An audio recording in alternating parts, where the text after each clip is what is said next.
안녕하십니까? 인생의 복잡한 문제들을 말씀으로 단칼에 해결해주는 김종근 목사의 쾌도 남마입니다.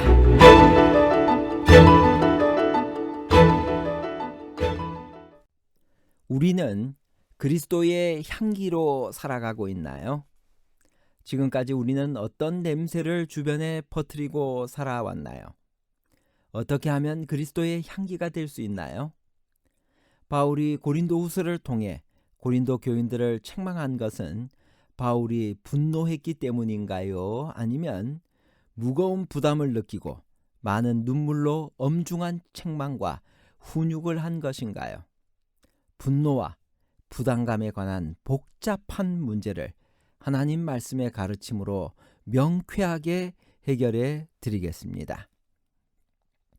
바울은 고린도 교회를 방문하려고 하면서 무엇을 결심했나요? 고린도후서 2장 1절 내가 다시는 너희에게 근심 중에 나아가지 아니하기로 스스로 결심하였노니. 바울은 고린도 교회에 근심을 가지고 가지 않기로 결심합니다. 그가 만일 그렇게 간다면 문제를 일으킨 자들을 징계하지 않을 수 없고, 그렇게 되면 고린도 교회의 상황은 더욱 악화되어 모두가 큰 상처를 입게 될 것이기 때문입니다. 바울은 어떤 마음을 가지고 고린도 교인들을 책망하는 편지를 썼나요? 고린도후서 2장 4절 내가 마음에 큰 눌림과 걱정이 있어 많은 눈물로 너희에게 썼노니 이는 너희로 근심하게 하려 한 것이 아니요 오직 내가 너희를 향하여 넘치는 사랑이 있음을 너희로 알게 하려 함이라. 바울은 분노가 아니라 무거운 부담을 느끼고 많은 눈물로 엄중한 책망과 훈육을 했습니다. 그리스도께서도 완고한 그분의 백성을 불쌍히 여기며 우셨습니다. 책망은 가혹하거나 위압적으로 하지 말고 깊은 동정심과 온화한 마음으로 해야만 합니다. 예수님께서도 우신 적이 있나요? 누가복음 19장 41절 가까이 오사 성을 보시고 우시며. 예수님의 눈물은 자신의 고통을 예감하면서 오는 눈물이 아니었습니다. 바로 그분 앞에는 겟셋마네가 있었는데 얼마 안 있어 그곳에서 큰 흑암의 공포가 그분을 뒤엎을 것이었습니다. 그러나 구속주께서 마음의 고통으로 우시고 신음하신 것은 당신이 받으실 참혹한 죽음을 생각나게 해주는 것들 때문이 아니었습니다. 그분의 슬픔은 이기적인 슬픔이 아니었습니다. 자기 희생적인 그분의 영혼은 자신이 받을 고통에 대한 생각으로 위협받지 않았습니다. 예수님의 마음을 찢어지게 한 것은 하나님의 아들을 거절하고 그분의 사랑을 조소하고 그분의 능력 있는 이적을 보고서도 확신하기를 거절하고 그분의 생명을 취하려는 예루살렘의 광경 때문이었습니다. 바울이 형제들을 책망하면서 운 적이 있나요? 사도행전 20장 19절 31절 곧 모든 겸손과 눈물이며 유대인의 관계로 말미암아 당한 시험을 참고 주를 섬긴 것과 그러므로 여러분이 일깨어 내가 3년이나 밤낮 쉬지 않고 눈물로 각 사람을 훈계하던 것을 기억하라. 빌립보 3장 18절 내가 여러 번 너희에게 말하였거니와 이제도 눈물을 흘리며 말하노니 여러 사람들이 그리스도의 십자가의 원수로 행하느니라. 바울은 위험과 핍박과 죽음 앞에서는 무한한 용기를 내었지만 그리스도 안에서 형제된 이들을 책망해야만 할 때에는 눈물을 흘리며 했습니다. 바울은 문제를 일으켜 근심하게 한 자를 교회가 어떻게 대해 주기를 원했나요?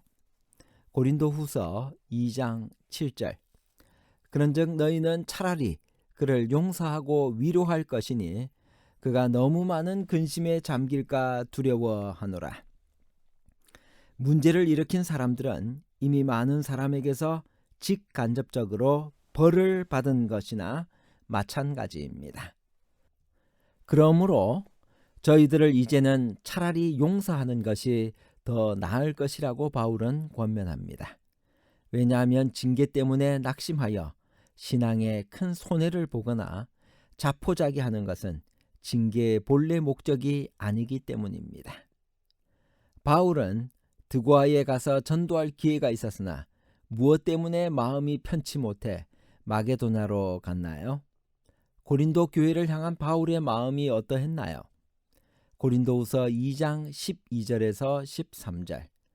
내가 그리스도의 복음을 위하여 드로아에 이르매 주 안에서 문이 내게 열렸으되 내가 내 형제 디도를 만나지 못하므로 내 심령이 편하지 못하여 그들을 작별하고 마게도냐로 갔노라. 바울은 드로아에서 디도를 만나 고린도 교회의 소식을 듣기로 약속했습니다. 은장색 사건 때문에 에베소를 떠나게 된 바울은 드로아에 가서 디도를 기다렸으나 오지 않자 근심하는 마음으로 마게도냐로 건너갔습니다. 우리는 각 처에서 그리스도를 나타내는 그리스도의 향기입니다. 우리의 향기는 그리스도를 올바로 나타내고 있나요? 고린도후서 2장 14절 15절. 항상 우리를 그리스도 안에서 이기게 하시고 우리로 말미암아 각 처에서 그리스도를 아는 냄새를 나타내시는 하나님께 감사하노라. 우리는 구원받는 자들에게나 망하는 자들에게나 하나님 앞에서 그리스도의 향기니 성도들은 그리스도의 향기입니다. 바울은 고린도후서 2장 15절에서 우리는 그리스도의 향기라고 말했습니다.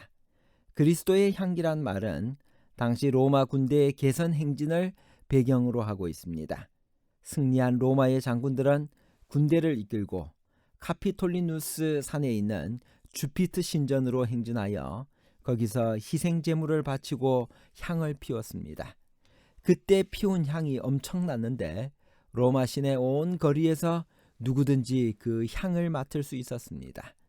바울은 그 개선식의 향기에 빗대어 자신들을 그리스도의 향기라고 표현했습니다. 성도가 그리스도의 향기가 되면 그 향기는 사람들에게 사망이나 혹은 생명에 이르는 냄새가 됩니다. 승리한 로마의 군대가 시내로 개선에 들어올 때 그들은 크게 두 무리로 나뉘어졌습니다. 하나는 로마 군인과 장군들이었고 또 하나는 포로로 잡혀오는 적국의 군인들이었습니다. 그들 앞에서 피워진 향은 로마 군인들에게는 생명에 이르는 냄새가 되었습니다. 왜냐하면 그들에게는 승리에 대한 보상이 기다리고 있었기 때문입니다. 그러나 적국의 포로들에게 그 향은 사망에 이르는 냄새가 되었습니다. 왜냐하면 그들에게는 고통과 지옥, 죽음이 기다리고 있었기 때문입니다. 개선식에서 피운 동일한 향은 어떤 이에겐 생명을, 어떤 이에겐 죽음을 의미했습니다. 성도가 올바른 그리스도인이 되면 그런 성도를 바라보는 세상은 두 부류가 됩니다. 성도가 하나님의 말씀에 온전히 순종하면 교회 안에서도 두 부류의 반응이 나타납니다. 그런 성도를 받아들여 사람들이 생명을 얻든지 그들을 핍박하여 심판을 초래하든지 둘 중에 하나가 될 것입니다. 우리가 그리스도의 능력을 힘입어 그리스도의 향기가 됩니다. 바울은 자신을 통해 예수님을 아는 지식의 향기를 각 처에 퍼뜨리는 하나님께 감사했습니다. 여기 그리스도의 향기가 되는 비결이 나와 있는데 그것은 예수님을 아는 데 달려 있습니다. 예수님을 아는 데는 두 가지 국면이 있습니다. 우리가 어떻게 하면 그리스도의 향기가 될 수 있을까요? 에베소 5장 2절 그리스도께서 너희를 사랑하신 것 같이 너희도 사랑 가운데서 행하라. 그는 우리를 위하여 자신을 버리사 향기로운 제물과 희생 제물로 하나님께 드리셨느니라.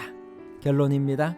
첫 번째, 바울이 고린도 후서를 통해 고린도 교인들을 책망한 것은 바울이 분노했기 때문이 아니라 무거운 부담을 느끼고 많은 눈물로 엄중한 책망과 훈육을 한 것입니다.